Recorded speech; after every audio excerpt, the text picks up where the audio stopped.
everyone, it is Holly and I am back with my 2025 wrap up and my 2026 goals. So I do quarterly wrap ups where I usually go through really quickly all the books that I read and some high level stats. And I'm going to do a little bit of that here for the year of 2025, just as a wrap up for the year.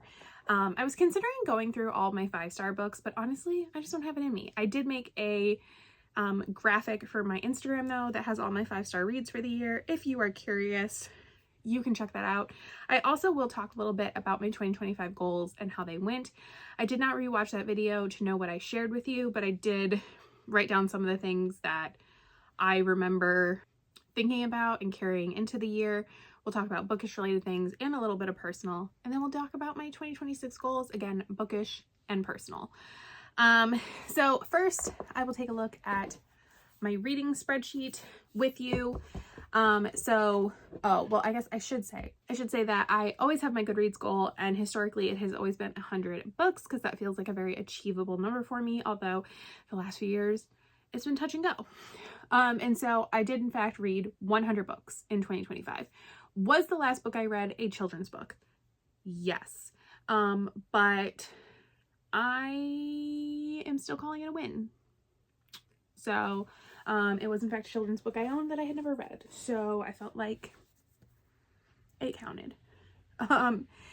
Anyways, I will put up some graphics for like the breakdown of the number of books I read per month. It was pretty consistent, honestly, until the end of the year. I did make a pretty good push, and then December there was a lot of novellas in December.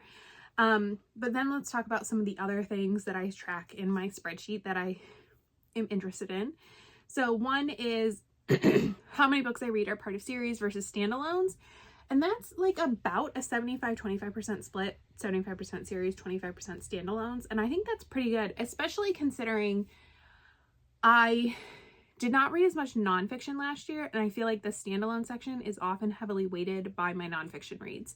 Then I look at the publisher, so if it's traditionally published or if it is self or independently published, and that is like a 65-35, so 35% self-published, 65% traditional, which I also feel like is very good. I do not remember what these numbers were the previous year, and I don't have like a goal, I'm just curious. I did make a pretty good effort at reading my Kindle Unlimited, or books from Kindle Unlimited, and using Kindle. Like if I'm paying the like $11.99 or $12.99 a month for it, I want to use it. And I had a goal that like if I read at least 24 or 25 books, I could keep it, because that's about $2 a month, and I feel like that makes it relatively worth it. I think that's where a lot of the self-published books come from. Next is genre, which the big three were romance, and this is what I consider like the primary genre. So on my spreadsheet I do track like primary versus like, and then like a secondary. So it's like fantasy, romance. I'll usually do like romance and then fantasy, like romantasy. Like it's whatever the primary genre is, and then maybe a secondary. Sometimes it's the same thing. It's like fantasy, you know. So romance was 64%, fantasy was 28%, and then the next one was 3%, and then everything else. Age category was 76% adult, 23% young adult, which I think is a lot of my Try a Chapter books. I did do like a Katie McGarry reread at the end of 2024 into 2025. That, and then middle grade or kids was 1%. That is literally one book. It is that children's book. That is it. I don't read a ton of middle grade. I have been toying with the idea of rereading Percy Jackson, because I like have not watched the show. I was actually looking at it the other day on my Disney Plus. I watched the first 2 episodes and then I just like stopped for no reason. And I'm having surgery at the end of the month, and I was making a list of things that I want to watch while I'm out from work for about a week, and my dad's going to be here, and so I did put that on there. So I may make a push through PGAO during that. Maybe I'll do like, part of me is like, well, if I do like a smash or trash, then I can like justify it, especially because I'm assuming each season is following a book, and we have 2 movies. So, and I know people don't like them. Listen, I like The Lightning Thief. I think like, I don't think it's a great adaptation, but I think it's a fun movie. And I think I've only seen Sea of Monsters once, but I remember enjoying it. well enough. I've been thinking about that, but like I have a lot of other things I need to read and reread. So I don't know. If that happens, it probably won't be until 2027, which is crazy to even think about that year. But I'm not going to like put off watching the show or anything. So yes. But I just don't read a lot of middle grade. It's not a genre I feel, or like an age category I feel drawn to. Although my nephew is getting older and older. He is 7 now, and he is a huge reader, which is amazing. I love it. And I feel like he is reading such big books. Now, like I read a lot as a kid, and like I keep trying to think like is what he is reading really different than what I was reading? Like when I was around his age, I was reading like the Babysitter's Club. I vividly remember, I think my age group was technically supposed to be reading like Babysitter's Little Sister or whatever. And I would read those, but I preferred the regular Babysitter's Club. So I feel like they are like the same, but I bought him some books for Christmas off of his Christmas list, and they were like chunker fantasies. And my sister-in-law said that those are like challenging for him, but he can make his way through them. So I feel like he is potentially going to be like me and be a read-aheader. Like I read out of my school library in elementary school pretty early. But he is a fantasy boy, right? Like that is what he loves. So I'm feeling like maybe he can be a Percy Jackson boy. And like, I don't know, like maybe we can read them together. So yes, anyways. And then one is author gender, which just always skews female. Honestly, I feel like there's just a lot more female writers. Also the genres I read skew female. So it's 88% female, 12% male. A lot of time, honestly, like probably half of that is the Fable series by Bill Willingham. And then a lot of the nonfiction I read is by male authors. So that gets skewed there too. So then I did not record my DNFs, but I did have a decent amount. But for star rating, I had 1 1-star. I don't know what that was. 2 2-stars, 17 3-stars, 51 4-stars, and 21 5-stars. And that does include rereads. I did have like a decent amount of rereads that were 5 stars this year, but I feel like 21 plus 51, so 72% of the books I read were 4 or 5 stars. And I feel like that's amazing. Like, and I do count my DNFs. Like if I get a good chunk of the way into the book, when I DNF it, I do count it. Like my try a chapter books, like when I just read a chapter and then say no, like those don't go on. But if I read like 10, 15, 20% of a book, it's going on there. Like I put the effort in. It's going on my red shelf. So I'm very happy with that like ratio. Then there is the source of my books. 36 had been purchased. 20 were from the library. I think all of these were audiobooks from the library. 37 Kindle Unlimited. So like I said earlier, I wanted to do 24 or 25. I did 37. I did regular Kindle, like reading ebooks, and then Kindle Read and Listen. I love KU Read and Listen. And I did find the like KU Kindle like novella stuff this year, and I have been really enjoying those, and I listened to those on audio. So that was very helpful. And that definitely feels like I put in, like I made use of my Kindle Unlimited. I'm going to maintain my goal of like 24, 25 for the year in order to keep it. If I feel like there's like a few months where I'm not using it, I probably will cancel it. And then like re-up it, but you know. And then 5 were from Audible. So if they are from Audible, that means that I listened to them where they were like included in the Audible package, not using a credit. If it was using a credit, then it counts as bought. So this is like just your Audible Plus. Usually they're just like little freebie novellas. I think I did re-listen to Sweet Talk by Cara Bastone this year. I love that. It's like one of my favorite novellas ever. And it's an Audible like original exclusive thing. And then 2 were from the author. Those were 2 e-arcs. Actually, I think one was in ALC. I think one was audio and one was ebook from Serena Bowen. So, because I am on her ARC team. But I typically buy her books anyways. When it comes to format, I had 26 physical reads, 21 ebooks, and 53 audiobooks. This is really skewing audio, but really about 50-50 split between eyeballs and physical reads. And that is literally what I define them as in my notebook. I have a notebook where I'll like brainstorm like the next few books I'm going to read, and I do like eyeball reads in audiobooks. Like the books I read with my eyeballs and the books I read with my ears. So I feel like that's a pretty good mix. And as somebody who used to be like not an audiobook reader at all, this is crazy. And then I will briefly talk about my 2025 non-reading goals. So I don't know how I talked about it, but I did want to lose weight in 2025, and I did.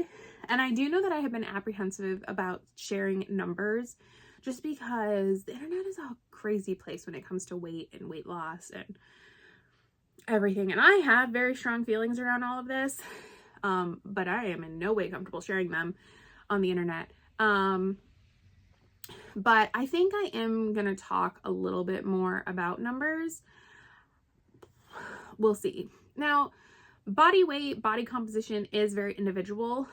And honestly, I think I've talked about Chandler Ainsley and her videos about weight loss a lot as like kind of an inspiration and as help, because I feel like a lot of people would have thought like she looked great before her weight loss and that she didn't need to lose weight.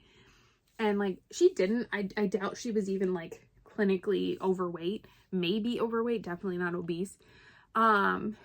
But the fact that she was comfortable sharing all of that was very like reassuring to me. But obviously the way your body is shaped and your height and everything. So I'm 5'5", and I do have quite a lot here, which does not go away, by the way. Every time I have lost weight historically, these have not gotten any smaller. That is one of the reasons I want to get them chopped off, which hopefully will happen this year, especially since I'm having surgery in January anyways.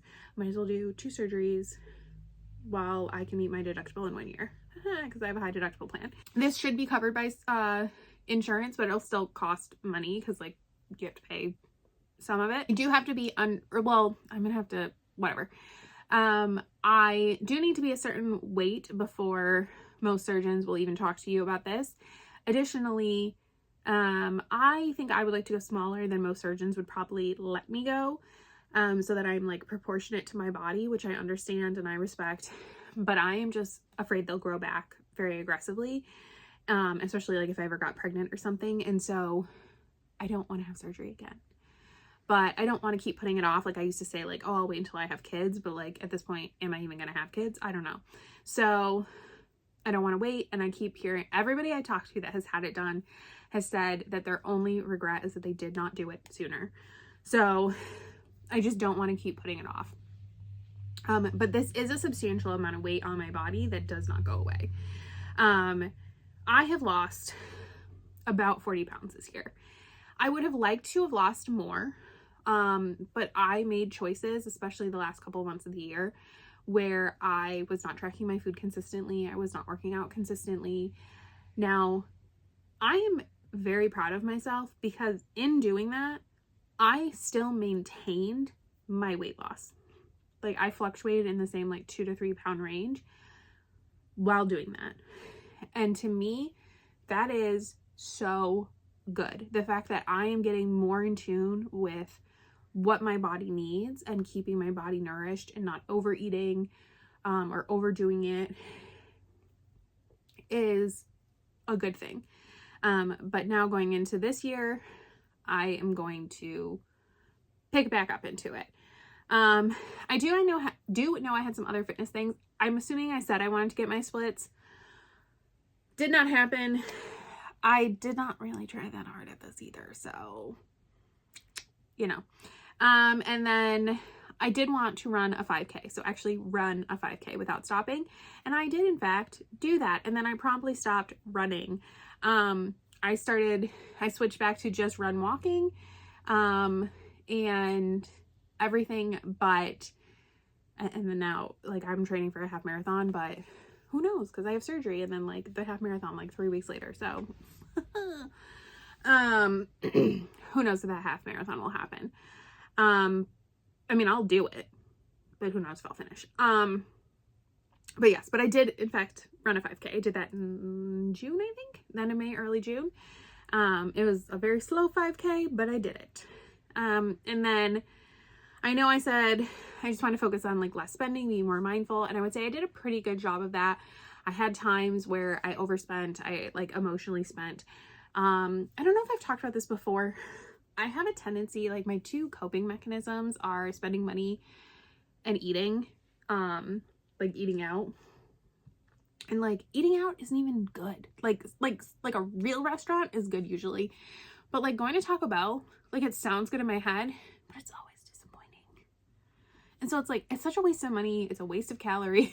It's a waste of like everything, for like 1 second of a dopamine hit. So I am working on how to channel those emotions. And I do have a tendency, like when I'm being good and I'm not eating out and I'm not spending money on superfluous things like books or, I'm a stationery notebook, office supply girly. If I'm not doing that, I will have a tendency to overspend on groceries, or I'll be like, oh, well, like I'll buy a drink at like the checkout counter, and that stuff adds up and is unnecessary. But like in my head, I convince myself like, oh, it's okay. It's your groceries. No, it's not. I did a decent job of managing that this year, but I wish it could have been better. Yes, I'm sure I had other goals. Don't remember what they were. So let's transition into the 2026 goals. We'll do bookish goals first. So normally I just have my reading goal, my Goodreads goal, which is 100 books. But this year, first of all, I did in fact change my Goodreads goal. I set it at 75. On January 1st, I went back and forth on this so many times because I cannot see myself lowering my Goodreads goal throughout the year. You can do it. And who cares? Nobody cares. But in my head, I can't do it. I went back and forth and I decided I would do 75. I almost said 50 and I said, no, 75 feels like a good challenge. And if I hit it and I feel good, maybe I'll up it to 100. So I don't know. We'll see. And then here, I will scoot over so you can see Fozzie for a moment. I am doing a quarterly bingo. I will put up my quarter one bingo here. These may change throughout the quarter, which is why I'm doing it quarterly. But if I black out this board in the quarter, I get rewarded. And as you can see, my reward for the first quarter is a microwave cart. I want a microwave cart. My microwave is currently sitting on a desk, and that works and it's fine, but a microwave cart would look better. And I am trying to save money still. So I don't want to just go buy one, but if I feel like I have earned it, then I can justify it. And I do have plans for all 4 quarterly rewards: a microwave cart, a little cart for like cans and stuff in my kitchen, and then 2 bookshelves for downstairs, so that I can bring my 2 white ones from down there up here into the library. So that is my plan, and I want all of those to match because they will all be in the same room. So yes, I know a lot of people will be like, your reward is books or something. No, mine's a microwave cart. Yep. Anyways, so these kind of are goals that will influence, like kind of go towards what my goals largely over the year are. So one is finish 18 books. If I finish 18 books in a quarter, that will get me close to 75 books in the year. So, but 18, that's like 6 a month. That feels very doable. Posting 10 bookish videos, that should be possible. In theory, I post once a week, but I'm very intermittent with this, so we will see. But that is my plan. To read 6 books from Kindle Unlimited. Again, if I do this every quarter and I stick with 6, that will give me 24 for the year, which will be what my goal is, to be able to keep my Kindle Unlimited.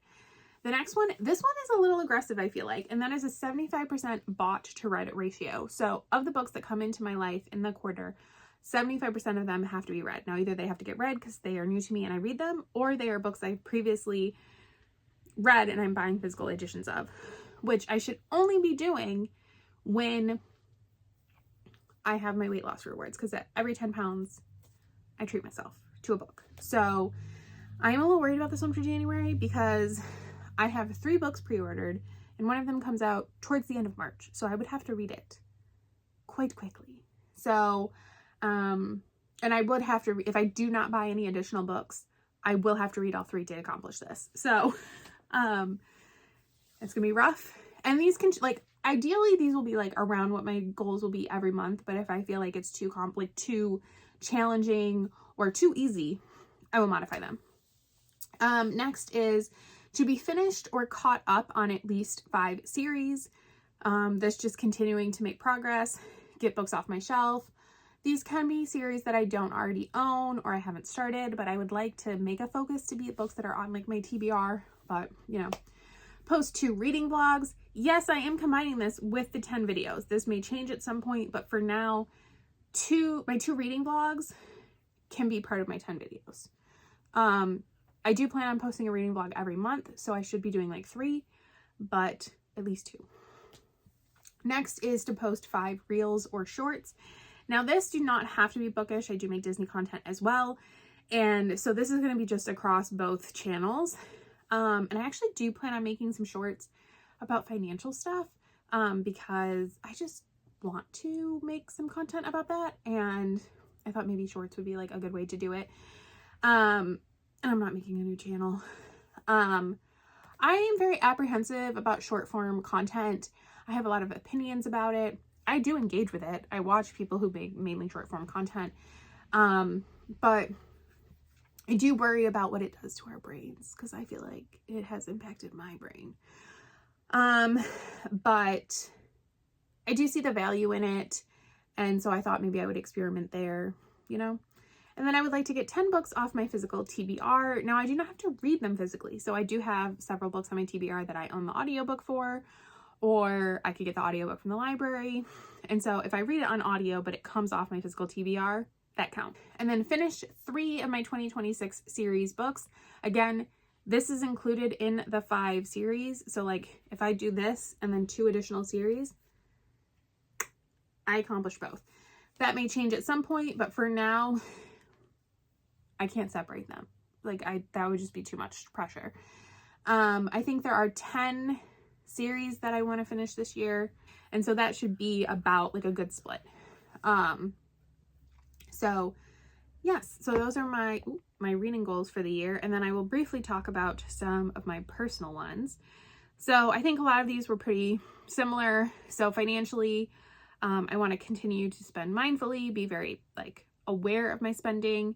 I did track pretty well last year, but I would like to track even better this year, like be even more consistent with it. I also would like to pay down my debt, which, assuming nothing catastrophic happens this year, I've had to spend a lot of money the last 2 years on this house. I feel like I'm running out of things to spend money on. I have a 0% interest credit card, which, I mean, that thing's getting paid off this year because I'm not paying interest on it. But that I would like to get paid off. My last student loan is about $2,400. I would like to get that paid off. And then my mom did loan me some money for when I had to replace my furnace in 2024. And I've been paying her back monthly for that. And even if I don't pay extra, that will get paid off by the end of the year, just based on the monthly payments I'm giving her. But if I can pay it off early, that would be great. And all of that would free up a lot of extra money, which then I can put into savings, and then I can slowly put towards other debt. Which the only other debt I have is my DVC, like my Disney timeshare, and my mortgage. So that is good, but I would like to save up like a bigger emergency fund. I'd like to start saving up for like a house fund. I'd like to start investing in my Roth IRA again. So we shall see, but I want to do that. Then I do want to continue focusing on my health. Like I said, I'd like to continue to lose weight. Ideally, I would hit my goal weight this year. That would require me to settle on a goal weight. And the number I'm thinking about may be a little aggressive for this year. Since I lost 40 pounds last year, I feel like I'd probably have to lose like 50 to 60 to be where I would really ideally like to be. And 60 pounds in a year, like that's 5 pounds a month, which is doable, but like the smaller and smaller you get, the harder and harder it is to lose that weight. So I don't know how aggressive that's going to be, but roughly there. And then I would again like to focus on my splits. I would like to do more to kind of try to make myself a better, more competent dancer. I am already challenging myself. I'm taking a harder class this year, which has been very rewarding. And I'm like the old lady in that class by like at least 10 years. I'm older than all the other girls. And so I never want to be the one pulling the class down. And so I am trying to do more stuff at home, working on things like my flexibility, my mobility. I do want my splits back. I would like my double pirouettes back, and I would like them to be consistent. That means doing more stuff outside of the studio and doing stuff here. And that will also just help me, like doing a bar, I find very therapeutic. So like just doing an easy bar at home or a challenging bar at home is very good. And I would like to make that a habit. There's not a ton of non-ballet stuff online. But there is one woman I found, she doesn't make content anymore, but she does have like some technique classes, specifically for like jumps and turns. And so I've been taking those. Her name's Kayleen. And then I do watch Body Connect by Kendall, and she doesn't really do classes, but she does do a lot of like shorter, like 5-7 minute long videos about different things, like about certain jumps or certain turns or certain like technique-y stuff that I do find helpful. So yes, stuff like that. Maybe I'll work on my tap too. I don't know. And then in general, I'd like to keep running. I'm toying with the idea of saying, like in theory, I'll finish a half marathon in February, March, but like, I don't know at this point, but I'm casually saying I would like to do a half marathon and finish one this year, because I figure even if I don't finish the Princess half marathon for Run Disney, there is the Rochester half in September. And I feel like between those two time periods, I could like train myself up to it. So I'm toying with it. We'll see. But in general, I would like to focus on like my cardiovascular, like continued focus on my cardiovascular health. I am doing a little bit of strength training. I'm not in a position to get a gym membership, or I also don't know if I'm like comfortable going to the gym right now.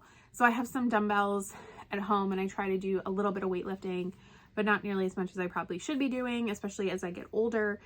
And I would like to do that, but I would also like to continue to work on my cardiovascular health. I have seen the improvement. Like I feel better just like going about my day-to-day life. I did just get over a cold, so right now I feel like crap, but generally I do feel stronger. I feel better when I go on vacation. I feel better.